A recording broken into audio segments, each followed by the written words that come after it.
Hello, everybody. Hello, and welcome to today's colloquium.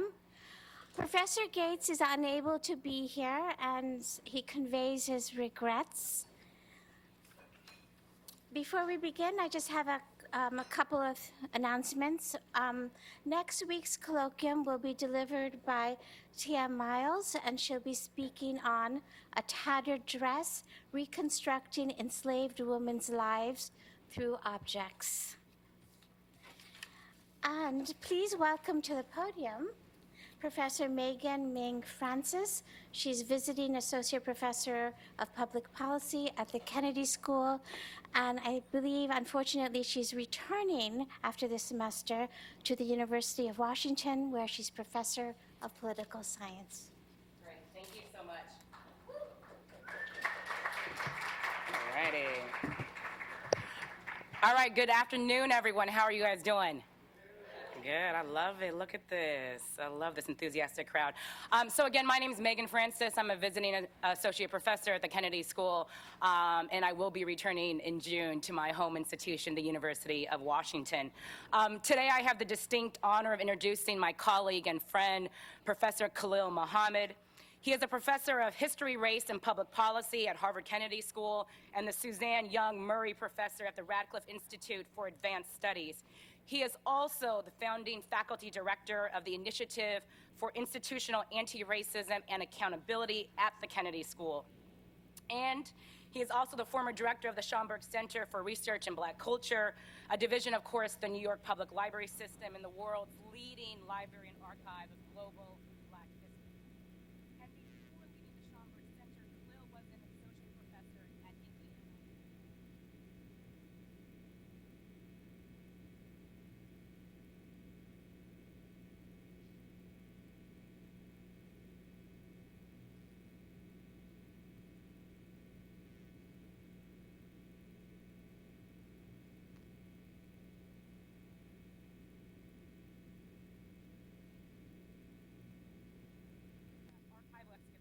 Of the development of criminal justice statistics, about how we think, how we research and talk about Black criminality. It's a book whose implications ring especially true in the current moment's push for big data. But before all of this success, I met Khalil while he was an assistant professor at Indiana and I was a young postdoc in the law school. We were two scholars from different disciplines interested in the intersection of race, criminal punishment, and American politics. And the thing that rings true from the very beginning when I met Professor Muhammad to today is how much he makes space and makes time for others. So if you'll please join me in welcoming Professor Muhammad to the stage. I'm so excited.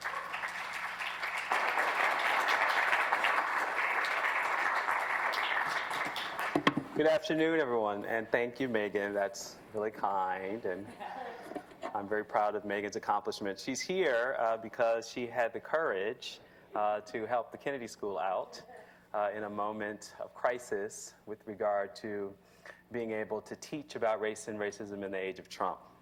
And so I'm grateful for her contributions to what's happening in that school, that important place. I'm also grateful to Krishna for inviting me to present. Where's Krishna? Yes. And for the faculty and staff of the African American Studies Department and the Hutchins Center, as well as the fellows who were here. There are a lot of faces I don't know, and so I'm excited to meet other people and hear your thoughts and ideas. And for those who I do know, like my own team, Miriam and Siraj, Inge, who are here, and others, thanks for coming out. The Miseducation of the Black Bourgeoisie is the working title of one chapter in a book of essays thematically linked by a larger focus on understanding how public history, public memory, and political commemoration, as well as political weaponization of the civil rights movement, helps explain certain aspects of Black elite leadership today.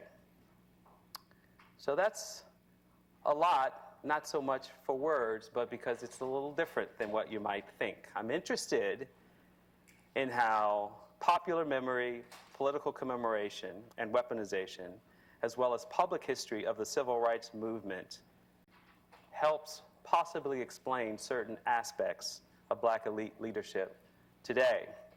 I have some ways to go on this project, and so to be clear, this is a work in progress, and I welcome all feedback and suggestions. A few disclaimers. I'm not attempting to describe or quantify class differences, as so much of the great work of Bill Wilson and so many other social scientists are hard at work doing in this moment. I am trying to add something to what we know about Black elite sensibilities, perspectives, and ideologies. I'm trying to clarify how the Obama and Trump presidencies change how we understand Black elite class as it has evolved over the past 50 years. Much of the sociological work was done before the age of Obama began, and much of the autobiographical, memoir, reporting, literature, and the explosion of self-help books across the 1990s and 2000s also occurred before our first Black president. A word about terms. I'm interested in these words, bourgeoisie, elites, leadership class, but I'm not committed right now to them. So I use these terms mostly interchangeably and ecumenically. Tommy Shelby, great chair of the department and a friend, has been concerned about the basis for racial solidarity in much of his work. And his newest book, I want to remind you, is a radical intervention in how we ought to think about those who Du Bois once called the submerged 10, not as the helpless in need of uplift, but as people making rational political decisions given the society that we have bequeathed to them. So when he writes, yet I also defend a conception of Black solidarity that is not only or even primarily concerned with questions of identity, but that urges a joint commitment to defeating racism, to eliminating unjust racial inequalities, and to improving the material life prospects of those racialized as Black, especially the most advantaged. This he wrote in his first book. My response is that how have Black elites come to view their individual success as the basis for defeating racism? I also want to complicate conservative labels as unhelpful given the broad intersections of material success with conservative attitudes, or as E. Franklin Frazier once put it, all shades of articulate Negro thought are conservative. In other words, unlike my colleague Randy Kennedy here, I'm not interested in figuring out who's an Uncle Tom or who's a sellout. Although I think there's room to continue to explore the work of Black conservatism, neoconservatism, and the line between neoconservatism and neoliberalism. That is not the project I'm setting out here. It seems to me also that Black feminism may be the greatest challenge to the linkage between this notion of all articulate thought is inherently conservative, an area of scholarship that I have yet to turn to. My concern is neither what policy levers remain to be pulled or what balance of poor support, as my colleague David Elwood once wrote about, is required to uplift the masses. My principal concern is what have Black elites been saying to white elites for the past 50 years? What demands have they made not as outsiders, but as insiders? How much did they articulate a vision of history, of civil rights success, as the basis for minimizing demands on white elites? In other words, how much did their narrating and interpreting the meaning of the post-civil rights era define political strategies at the level of civil society, in institutions, in the management suite, in the boardroom, at the tenure table, and so on? So I'm thinking about a concept that I've called post-assimilation, a term that neither denotes integration or desegregation, but considers the limits of either strategy with respect to changing the institutional landscape of civil society. Because, of course, we know Blacks have always been used as a tool of white contestations over power. From the Constitutional Convention to the race baiting of the Atlanta governor's race in 1906 and the ensuing racial pogrom that nearly destroyed the first capital of Black America, there's no moment in American history when the Negro problem or race relations, or identity politics, as it is, of course, referred to today, was not central to how competing factions of white America sought to use the image of the Black to make their closing argument. And while Black people have made much of the kaleidoscopic role they have played to their advantage, the role is fraught with peril. Just as Trump and Bloomberg's competing Super Bowl ads demonstrate, positioning black women as beneficiaries of their political agendas, or the journalist imagination of Nicole Hannah-Jones' 1619 Project, or Albert Murray's formulation of black folks as the quintessential or omni-Americans. For what Skip once called the crossover generation, what might have seemed temporary now looks permanent, hardwired into the American subconscious, that is, the role of blacks as political fodder for competing visions of white contestations of power, may in fact be hardwired into the American subconscious or a preloaded template in the playbook of American politics. Isn't this what Jordan Peele had in mind in his satirical horror movie about neo-slave markets run by white liberals in the distant suburbs? The engine of prosperity, of vigor, of life itself runs on black body parts. What's left but more of the same? This is the question I'm asking based on the historical record, from slavery to freedom, from segregation to the suburbs, and now from black police chiefs to a black president. It seems that the black elite, yet again, will follow the same path, play by the same rules, but somehow magically expect a different outcome. If Du Bois's first major work, which was in the making while writing essays that would become Souls of the Black Folks, that is, the Philadelphia Negro, he clearly understood that the anti-racist project of fair play would come with a both-and proposition. Blacks would fight their slavery-induced dysfunctions, which was his formulation, and whites would do the same. Crime pathologies on one side and white supremacy pathologies on the other. The leadership question today is 50 years of crime pathologies in the guise of the underclass, quote unquote, and locking up our own, but not the same can be said for whites of 50 years working on their white supremacy problem. Most of the post-civil rights era has turned on closing skills gaps or fixing broken black and brown people. Black elites, it seems, neglected Du Bois's advice and have not compelled white elites to change their behavior. This is debatable, I'll admit, therefore not settled fact. So I first began to think about these challenges while running the Schomburg Center and noting the gap between the interests of the many black elite, among whom care deeply about cultural institutions such as the Schomburg Center, and the fact of its institutional core assets being central to how we have come to learn about Black's life, as well as the actual governance structure of the New York Public Library. I took the experience and insights of the relationship of black elites to the NYPL and the governance role and responsibility over the Schomburg Center as a kind of ethnographic insight, looking at the Obama administration. I was selected there in 2011 and finished out my term roughly over the same period of Obama's final term in 2016. And in light of that experience of thinking about this core cultural institution of Black America and the relationship of the black elite to it, it gave me a bit of perspective on how to think about the Obama administration. And so I wrote in the Sunday Review of the New York Times at that time, we now live in a post-assimilation America. The 50-year-old rules for racial advancement are obsolete. There is no racial barrier left to break. There's no office in the land to which an African American can ascend, from mayor to attorney general and the presidency, that will serve as a magical platform for saving black and brown people from our nation's racist past. We cannot engineer a more equitable nation simply by dressing up institutions in more shades of brown. Instead, we must confront structural racism and the values of our institutions. Mr. Obama's election was, by any historical measure, the apex of the civil rights period. So many black, white, Latino, and Asian Americans saw in him the fulfillment of Dr. King's vision. The notion that the blood and courage of civil rights heroes had led to that moment was captured in the iconography of the campaign. Obama supporters from Atlanta to Chicago wore T-shirts illustrated with the profiles of Dr. King and Mr. Obama side by side. Jay-Z expressed a liturgy of the age in verse. Rosa Parks sat so Martin Luther could walk. Martin Luther walked so Barack Obama could run. Barack Obama ran so all the children can fly. But the exceptionalism of Mr. Obama's biography couldn't save us from the Tea Party revolution, Republican obstructionism, police brutality, voter suppression, Islamophobia. We now know that no individual, no matter how singular, can bend the moral arc of the universe. Not even Dr. King could.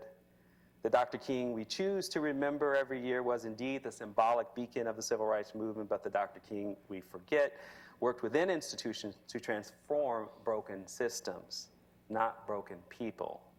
He never positioned himself as a paragon of progress, nor did he allow others to become complacent. In his last book, which of course for many has gotten a lot more attention, and again, Tommy and Brandon here have focused on Dr. King more recently, warned in Where Do We Go From Here that the movement was already hobbled by delusion. The majority of white Americans consider themselves sincerely committed to justice for the Negro, he wrote. They believe that American society is essentially hospitable to fair play and to steady growth toward a middle-class utopia embodying racial harmony. But unfortunately, this is a fantasy of self-deception and comfortable vanity. We must recognize that institutions are far more powerful than individuals, no matter how many people of color can be counted in leadership.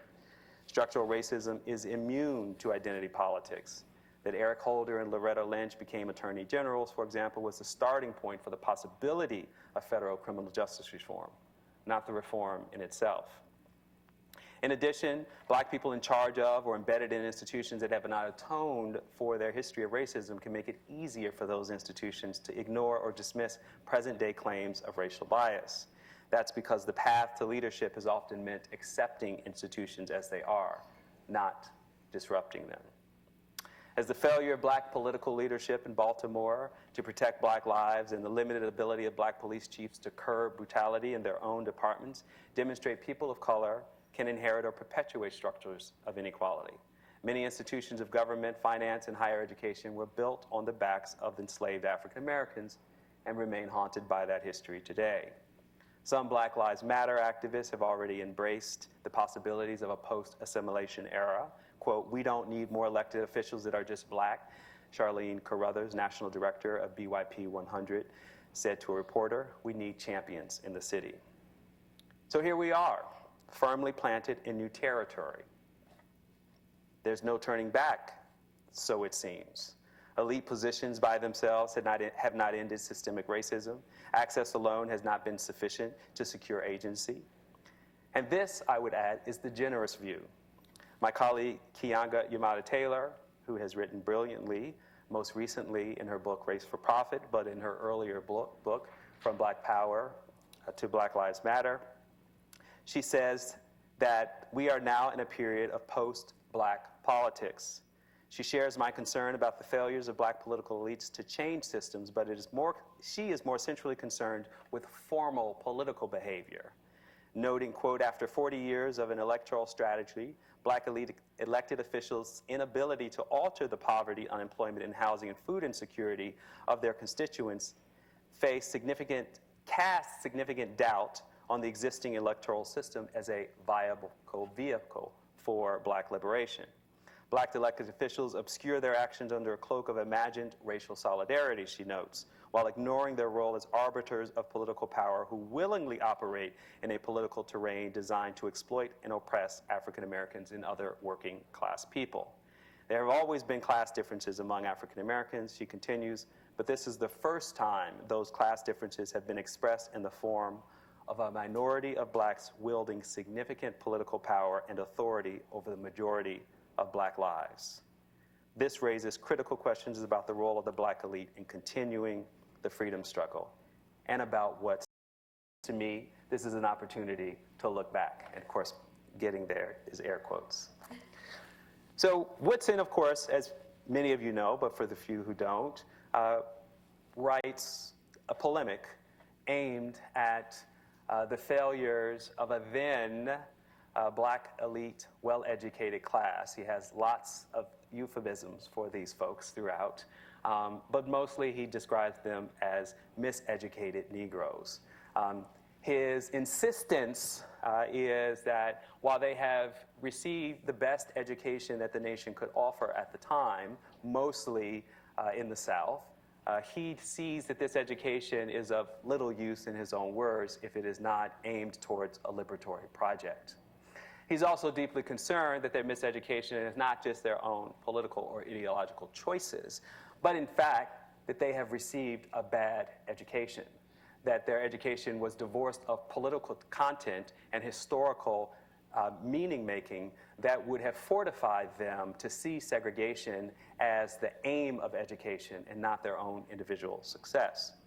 And so in this, he writes, as in this example, about how the elite of the 1930s treat the black poor. He notes, quote, "This attitude of the educated Negro toward the masses results partly from the general trend of all persons toward selfishness, but it works more disastrously among the Negroes than among the whites, because the lower classes of the latter have had so much more opportunity," that is, of poor whites. When a white man sees persons of his own race tending downward to a level of disgrace, he does not rest until he works out some plan to lift up such unfortunates to higher ground. But the Negro forgets the delinquents of his race and goes out of his way to feather his own nest. And he has done so in leaving the masses in their popular churches. I'll just note here as a side note, my work in condemnation of blackness speaks directly to what we might call the tipping point of when too many whites face systemic failure and the ways in which the nation establishes public policies to lift them up. This might be the first part of the story of the New Deal state, of which the second part of that story might be playing out in the midst of our deaths of despair from the opioid crisis. So I offer it to you as a way of thinking about whether Carter G. Woodson got it right or not. He also notes that the black elite often take the bait of the historical narratives and popular histories aimed at the black community, and that is a generous, complicated black community. He notes, quote, "A few years ago, the author himself happened to listen to a conversation of Negro lawyers in one of our southern cities in which they unanimously conceded practically every contention set forth in this program of propaganda. They denounced, therefore, all Reconstructionists who advocated equality and justice for all. These Negroes had the biased point of view of the writers like Claude Bowers, one of the racist historians of that time period, and had never been directed to the real history of that drama. Du Bois's Black Reconstruction, as you well know, in his own treatment of the propaganda of history, published in 1935, just 2 years after Woodson, also spoke to this problem. That is, the large majority of educated Negroes in the United States have accepted segregation and have become its fearless champions," Woodson writes. Woodson also notes that African Americans in this leadership class as business owners, which was the gold standard for individual success in the segregated South, aside from the professions of teaching and the ministry, he notes that they were likely to exploit the black community as much as anyone else. Some of this educated class joined with unprincipled real estate men in keeping Negroes out of desirable parts of the city and confining them to unsanitary sections. Such persons helped the profiteer to collect from Negroes, thus concerned a larger rental than that exacted from whites for the same property. Not being learned, he notes, in the history and background of the race, they figure out that there is no hope for the masses, and they decide then that the best thing they can do is to exploit these people, for at least then they can use their own accumulations selfishly. Such persons have no vision and therefore perish at their own hands. Of course, you know now with Marcia Chatterleen's work, Nathan Connolly's work on racial capitalism among African Americans in the late 20th century, again, the moment to revisit Woodson's insights suggests to us that he was seeing something on the ground in that moment that is a legacy and continuation of our present. Turning to Frazier's critique of elites, Frazier's was even more polemical in 1957, although I'll note, as Tommy himself has noted, Du Bois mostly signed off on Frazier.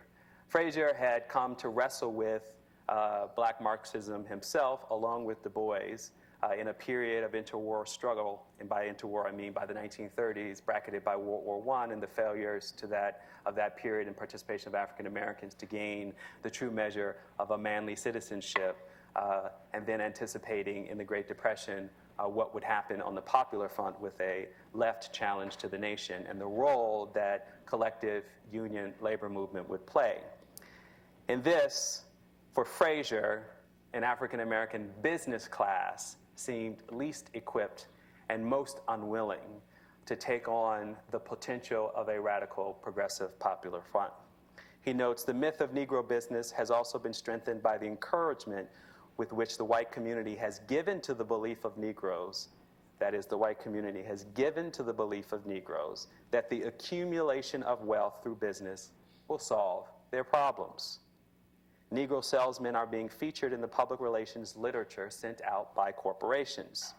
Yet no Negro businessmen are taken into the white business group, which own and control the life of the American community. The white community is assured, nevertheless, that the Negro leaders who propagate the myth of Negro business are uncompromising enemies of any radical doctrines. Just to state it plainly, those who have access as Negro salesmen to corporations have already proven themselves to be divorced of any quote-unquote radical doctrines. The extent to which these false notions influence the outlook of Negroes cannot better be illustrated, Fraser writes, than by the case of the Negro Pullman porter who owned his home and 4 shares of stock, valued at about $80, in a large American corporation. He declared that he was against the policies of Franklin Delano Roosevelt and the New Deal because they taxed men of property like himself in order to assist lazy working men.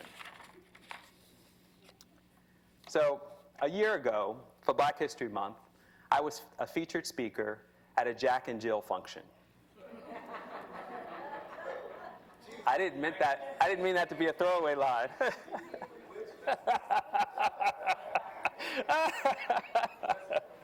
I forgot where I was. I thought I was at Harvard. Sorry. I was about to explain what Jack and Jill is. So, all right. So I was a featured speaker at a Jack and Jill function, an elite social club whose membership consists of the black middle and upper class, depending on the branch and its local inventory of African Americans. Its local inventory of African Americans with steady paychecks and better than average income. The host of this event, in a gesture of collective aggrandizement, applauded everyone in the room for being Black history makers, simply by going to work every day in their professional jobs. This particular branch of Jack and Jill in my local community is made up of Black one-percenters, Wall Street types, corporate C-suiters, and lawyers, nonprofit CEOs, and yes, even a Harvard tenured professor. Even though my family is not, nor has ever been, by choice, a part of Jack and Jill. Still, I took exception to my host's comment. Did he really think that these hardworking, successful women and men were moving the race forward, achieving Black history by simply getting up and going to work every day? Was it just me, or was this a self-serving myth? By doing their jobs at Chase Manhattan or Bank of America or Paul Weiss, they were, by definition, in this formulation, moving the needle.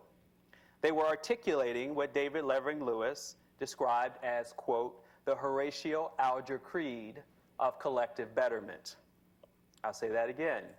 The Horatio Alger Creed, that is a bootstrapping creed of collective betterment. It's an oxymoron, of course, but so too is classical economic liberalism.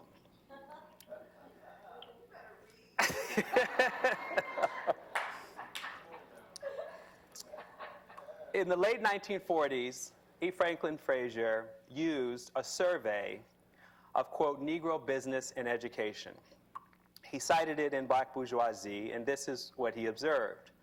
Many of these students, coming from poor homes and with inadequate academic preparation, have undoubtedly seized upon business education as a means to rise to middle-class status.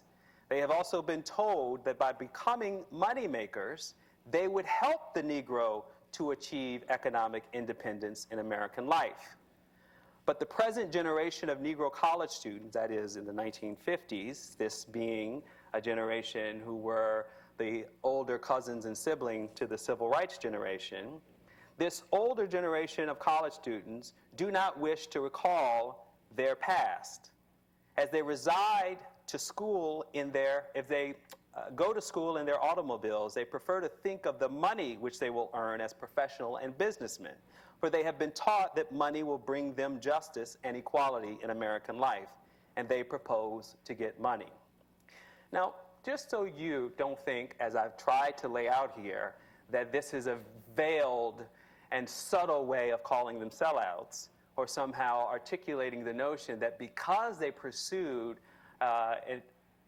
professional success and money-making, my point is that that in and of itself is not the problem. The problem is to define that individual success and pursuit of money-making as anti-racist work. And that is what Fraser himself is speaking to. So one way that I am collecting the evidence of this problem is to observe, of course, what happens in our contemporary moment. In 2009, Ellis Coase wrote a rejoinder to an earlier book called Rage of a Privileged Class, published in the 1990s.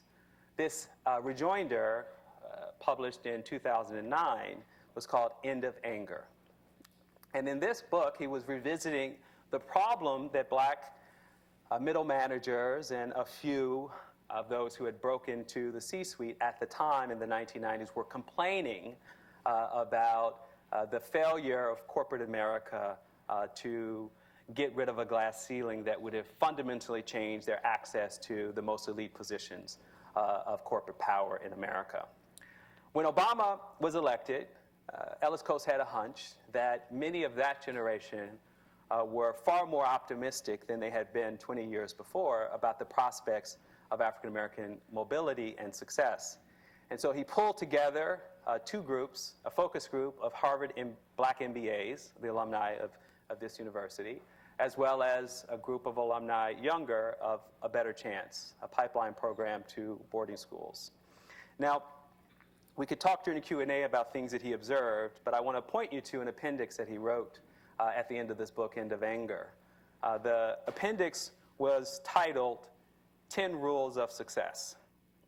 And the question that prompted those rules was this: obviously, there is no magic formula for economic success in this country, but could you sum up what you consider to be the most important factors contributing to individual success in America? This was posed to and answered by the Harvard MBAs. Rule number 1 through 8 were roughly work hard, be ambitious, cultivate fabulous networks of successful people. All the stuff that all those motivational speakers have been talking about for a long time. They're a little quieter these days, but you know, the people for whom Oprah and them were doing a nice dance between her work on national television and their work in the trenches. Okay. So rule number 9 said, believe. And I quote, "There is no other country in the world besides America where a little girl from a third world country, the daughter of a teacher and a taxi driver, could arrive and in less than a decade reach the top percentile in terms of education and income." Coates quoted one of the respondents. "Racial issues aside," she continued, "America is a blessed, magical place. I don't think any black Harvard Business School MBA would admit to a glass ceiling. If that is how you see the world, you have defeated yourself," observed one correspondent. Rule number 10, never talk about race or gender if you can avoid it, other than to declare it does not matter. And one responded, quote, "To engage in any serious and critical discussion of race," they cautioned, "is to risk being marginalized and therefore to risk your career. You cannot create bonds of trust if you dare to discuss social inequalities in business or social settings with whites in the power structure. So any hint of social activism must be purged from your very being in order to form the bonds that are required to build trust." Note, Fraser said, all the black folks selling for corporations in the 1950s had been purged of quote-unquote radical doctrines. So, the pattern seems to have repeated to varying degrees, generation after generation. So, is it fair to ask, is this the idea, is the idea of black individual success as a standard of racial progress wrong-headed, or has it simply been poorly executed? So I'm going to pose an empirical question of which I don't have the answer yet, but I think it's worth answering. What is the relationship of professional school training to the leadership choices of black elites? Whitson, for example, critiqued higher education curriculum. He said, quote, "The bias, which by this he meant in his own words, Eurocentrism in the classics, did not stop at this point, for it invaded the teaching of the professions. Negro law students were told that they belonged to the most criminal element in the country. And an effort was made to justify the procedure in the seats of injustice where law was interpreted as being one thing for the white man and a different thing for the Negro." Even in this intervention in Woodson's voice, might we better understand why that same year that the book was published, the NAACP refused to take on the case of the Scottsboro Boys, as my colleague Megan Francis has so brilliantly written about. And that for the next generation refused to see the fight over equal protection under the law and due process in the criminal justice system as a key pillar of an anti-racist project. In medical school, Negroes, Woodson wrote, were likewise convinced of their inferiority and being reminded of the role as germ carriers. Other diseases to which Negroes easily fall prey were mentioned to point out the race as an undesirable element when this condition was due to the Negro's economic and social status. Of course, from the work of Evelyn Hammonds, of David Williams, and Dorothy Roberts, these are the so-called social determinants of health disparities. And yet, and still, the degree to which they write against the grain as compared to what professional school education in middle school schools and public health schools remains today ought to concern us. The role of higher education and professional schools in particular have a foundational role in maintaining traditions of structural racism. Their policies of excluding most of the U.S. population were intentionally implemented and must, of course, if things are to change, be intentionally eliminated. These institutions were not just white and male, and for most schools, for the propertied and the privileged. Since their founding, colleges and universities produced knowledge that centered the lived experiences of those who had always populated them. The defense of racial inequality as a skills gap problem of broken black and brown people is the intellectual tradition and social foundation upon which these schools stand. More recently, our medical schools, business schools, policy schools, public health schools, law schools have embraced a commitment to diversifying the faculty and staff with, of course, limited results, present company included. But most have only scratched the surface of changing the core curriculum of how professionals are trained in the first place. Dismantling intentional systems of exclusion is not just what happens out there. The defense of extractive policies and maldistribution of resources on the basis of racial logics starts here. In our training of future policymakers, in our elite business schools and law schools, as well as at MIT down the street or any other place. We train students who become leaders of civil society to see racism as an artifact of the past, as something aberrational, as an elective we might opt into, like exploring the great philosophy of W.E.B. Du Bois in the class of the great Dr. Cornel West. If I might quote from the Harvard Kennedy School's own strategic diversity plan, taking a class on race as a, quote, learning opportunity for underrepresented perspectives. So the empirical question is this. I'm planning to do a national survey of professional school curricula with a focus on how much of the core includes race and ethnic studies scholarship.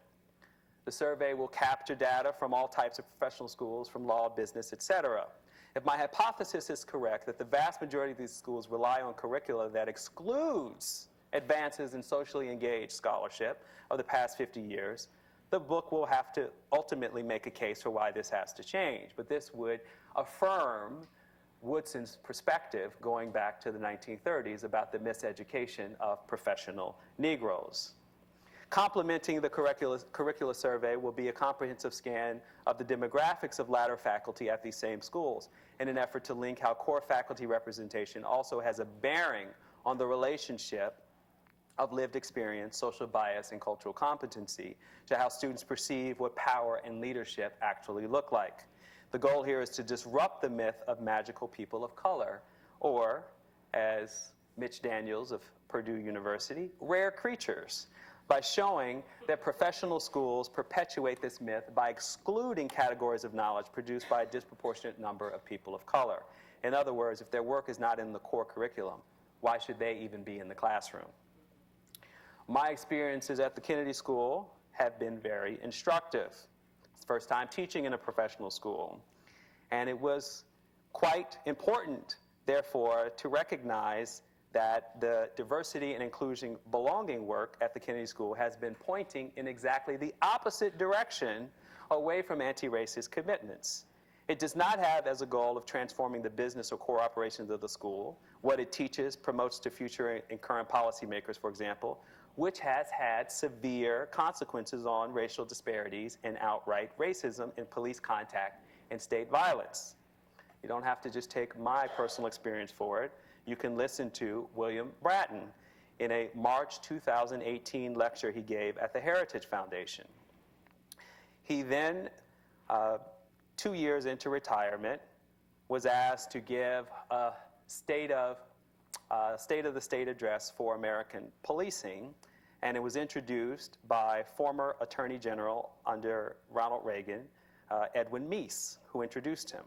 Meese had this to say: he has, in a sense of Bratton, invented a language. Nobody knew that there was such a thing as CompStat until he came along and developed it. And now almost every large police department in the country is using some form of CompStat, Meese stated. Bratton then took the mic, thanking Meese and letting the audience know that they had first met at the Harvard Kennedy School during convenings to explore best practices in policing in the 1980s and 1990s. Bratton credited these Kennedy School convenings for being more responsible, quote, than just about any other government activity that I'm aware of over the last 50 years for having shaped American policing and shaping it for the better. At this same policing summit, Bratton said that by the 1990s, the policing profession had finally figured out how to get past what he called the flawed Kerner legacy. Police leaders started coming together at a series of executive sessions led by the faculty at the Kennedy School. There, quote, we began to get it right, he noted. The causes of crime is people. There is an inconvenient truth that cops go where the criminals are. Data-driven or evidence-based policing is not biased policing. The disparities are not a policing issue. It is about behavior. You have the crime numbers, and they are self-evident. Now, of course, the timeliness of Bloomberg and his own record based on these policies ought to suggest to us that the stakes couldn't be higher. But the question of whether or not more black people at the Harvard Kennedy School in the room at the time when these meetings were occurring would have made a difference is largely answered by the choice of black elites to support these policies, as James Foreman has so brilliantly written. That they did it out of an expression of their own commitment to civil rights in the post-King era mitigates some of this. In this way, post-civil rights leaders reimagined Dr. King as a crimes crusader. In 1995, 1 year after Bill Clinton signed the biggest crime bill in American history, the nation's first black U.S. attorney, according to Foreman, for the District of Columbia, Eric Holder, announced a major anti-crime initiative called Operation Ceasefire at a Martin Luther King Day celebration in Arlington. Quote, did Martin Luther King successfully fight the likes of Bull Connor, Eric Holder noted, so that we could ultimately lose the struggle for civil rights to misguided or malicious members of our own race? This wasn't the politics of respectability. It was what Foreman calls the politics of responsibility. Dr. King's legacy had become fodder for a national trend of personal responsibility Jeremiads aimed at black America. This moment peaked about a decade ago, just when Barack Obama, an exemplar of propriety, kicked off his presidential candidacy and Bill Cosby was wrapping up a national call-out tour dispensing the gospel of tough love in black communities. And of course, before he was finally indicted for sexual predation. Woodson would have noted, quote, that miseducated Negroes would not have in fact changed things. With miseducated Negroes in control themselves, however, it is doubtful that the system would be very much different from what it is, or that it would rapidly undergo change. The Negroes thus placed in charge would be the products of the same system and would show no more conception of the task at hand than do the whites who have educated them and shaped their mindset. They would have them function. Black folk may have more sympathy, but they don't necessarily have more vision. Taught from books on the same basis, trained by Caucasians of the same prejudices, or by Negroes of enslaved minds, one generation of Negro teachers after another have served for no higher purpose than to do what they are told to do. In other words, a Negro teacher instructing Negro children is in many respects a white teacher thus engaged, for the program is in each case about the same. Now, of course, this is shot through with lots of racial essentialism, but there is a core point, and that is, if the curriculum of professional schools does not reflect lived experiences and critiques and scholarship or the science of anti-racism going back to the 1930s, why would we expect professionally trained lawyers and criminal justice officials and politicians to behave otherwise? So in all of this, I also worry about my health in engaging in doing this kind of scholarship, or what we might even call its own version of leadership work. I worry about everyone's health in this room. I'm saddened by the premature demise of our beloved Charles Ogletree and Lonnie Guinier. Who knows why they both were failed by debilitating brain disease here at this university. But if David Williams teaches us anything, it is that we can't ignore the physical and psychic toll this work takes. Part of the miseducation has been believing that shouldering twice the load of excellence was not only good for the race, but the only real mark of a true leader. That doesn't work for me. It looks like Sisyphean work to me now. Too much effort pushing up only to be nearly crushed by the boulder's descent. What about using power to flatten the slope? But this is, what I would argue, white people's work.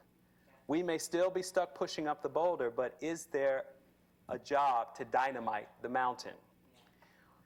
So, what does it mean then to reject this form of leadership? Or even to reject the kind of American optimism that passes in our political culture for most elites? What does it mean to consider counseling black strivers of the 21st century to make a clear distinction between anti-racist work and symbolic racial advancement? Becoming a first, a second, a third, or a fourth in a company or nonprofit organization or public agency is no longer, in my opinion, any form of anti-racist work. It may be evidence of progress along the lines of racial representation, assuming the new woman of color is not filling a slot of her predecessor. To be anti-racist would mean leaning into organizational change. It would mean questioning tradition. It would mean directing the resources and business model of the organization to address racial and gender disparities. Too often, elites claim that by their being successful, they are helping to change the world or to make it a better place. In most cases, this simply isn't true.